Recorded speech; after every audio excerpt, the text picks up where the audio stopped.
వైకుంఠ ద్వార దర్శన టికెట్ల పంపిణీలో తొక్కిసలాట చోటు చేసుకుని 7 మృతి చెందారని సమాచారం. మృతుల సంఖ్య పెరిగే అవకాశం ఉంది. పదుల సంఖ్యలో భక్తులు ఆస్పత్రిలో చికిత్స పొందుతున్నారు. తిరుమల వైకుంఠ ద్వార దర్శన టికెట్ల జారీలో అపశృతి చోటు చేసుకుంది. వైకుంఠ దర్శన టికెట్ల కోసం భక్తులు ఎగబడడంతో జరిగిన తొక్కిసలాటలో మృతుల సంఖ్య 7కి చేరింది. టికెట్ల కోసం భక్తులు పెద్ద ఎత్తున రావడంతో టీటీడీ సిబ్బంది పద్మావతి పార్కు నుంచి క్యూలైన్లోకి వారిని ఒక్కసారిగా వదిలారు. దీంతో శ్రీనివాసం, బైరాగిపట్టెడ, సత్యనారాయణపురం కేంద్రాల వద్ద పెద్ద ఎత్తున తొక్కిసలాట జరిగింది. ఈ తొక్కిసలాటలో తమిళనాడుకు చెందిన మల్లిక సహా పలువురు భక్తులు తీవ్రంగా గాయపడ్డారంతో వారిని హుటాహుటిన ఆస్పత్రికి తరలించారు. అయితే మల్లిక అనే మహిళను ముందుగా ప్రైవేట్ ఆస్పత్రికి తరలించారు. పరిస్థితి విషమంగా ఉండడంతో అనంతరం రుయాకు తరలిస్తుండగా మార్గమధ్యంలో మృతి చెందింది. కాగా తొక్కిసలాటలో గాయపడిన మిగిలి వారిని సిమ్స్, రుయాకు తరలించారు. రుయాలో చికిత్స పొందుతూ మరో 3 భక్తులు మృతి చెందారు. దీంతో మృతుల సంఖ్య 4కు చేరింది.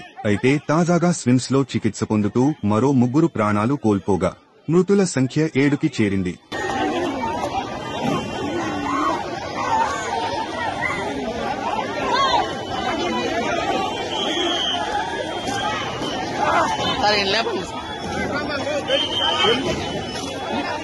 స్లో అయిపోయింది. కొట్టాలి ఒకసారి, కొట్టండి సార్ గట్టిగా.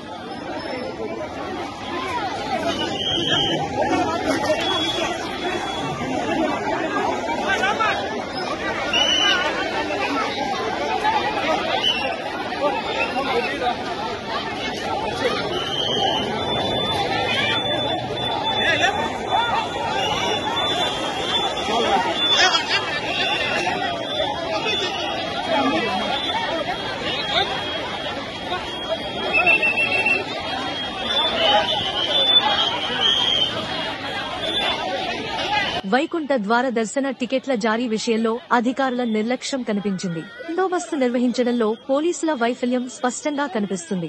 తిరుమల శ్రీవారి వైకుంఠ ద్వార దర్శన టికెట్ల కోసం వచ్చిన భక్తుల మృతికి టీటీడీ, పోలీస్ అధికారులే బాధ్యత వహించాలి. సక్రమంగా క్యూ లైన్లు నిర్వహించడంలో పూర్తిగా విఫలమయ్యారు. లక్షల మంది భక్తులు వస్తారని సమాచారం ఉన్నా సరే ఉదాసీనతగా వ్యవహరించారని తెలుస్తోంది. 7 వ్యక్తులు చనిపోయారంటే తొక్కిసలాట ఎంత ఘోరంగా జరిగి ఉంటుందో ఊహించవచ్చు. సమర్థులైన అధికారులు లేకపోవడం, పోలీస్ శాఖ సక్రమంగా ప్లాన్ సిద్ధం చేసుకోకపోవడమే కారణంగా చెప్పొచ్చు.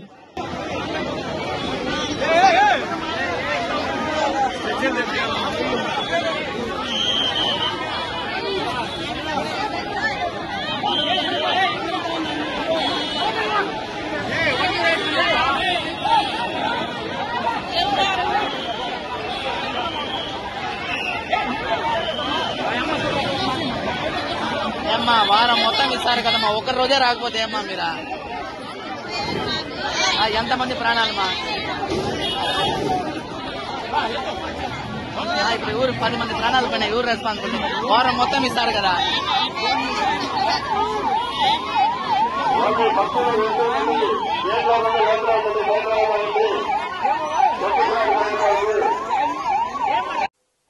నాకు తెలుసు ఏ గొడవ అవుతుందేమో అనే నాలో అనుమానం ఉంది. నేను అధికారుల దగ్గర కూడా వ్యక్తం చేశాను. ఎస్పీ దగ్గర కూడా నేను టెంపుల్లో కనిపిస్తే చెప్పాను, మీరు ఆషామాషిగా తీసుకోవద్దండి, దీన్ని జాగ్రత్తగా చేయండి. అప్పుడు అన్నారు వాళ్ళు 5,000 మంది పోలీసులను పెడుతున్నామండి, మేము చూసుకుంటామండి, అది ఇది అని అన్నారు నాతో. ఇది దురదృష్టకరం. ఇప్పుడు ఎవరిని మనం నిందించలేము, ఒకలా ఇద్దరా అనేది. ఈ పొరపాటు జరిగిపోయింది. మరి దానికి చింతించడం తప్ప మనం చేసేదేం లేదు ఈ టైంలో. ఇప్పుడు కుట్రేమీ ఉండవు అండి దీంట్లో. ఎందుకుంటాయి కుట్రలు? కానీ అవన్నీ అబద్ధాలు. ఇది యాక్సిడెంట్. ఎవరు కావాలని ఎవరు చేయరు. It is an purely accident.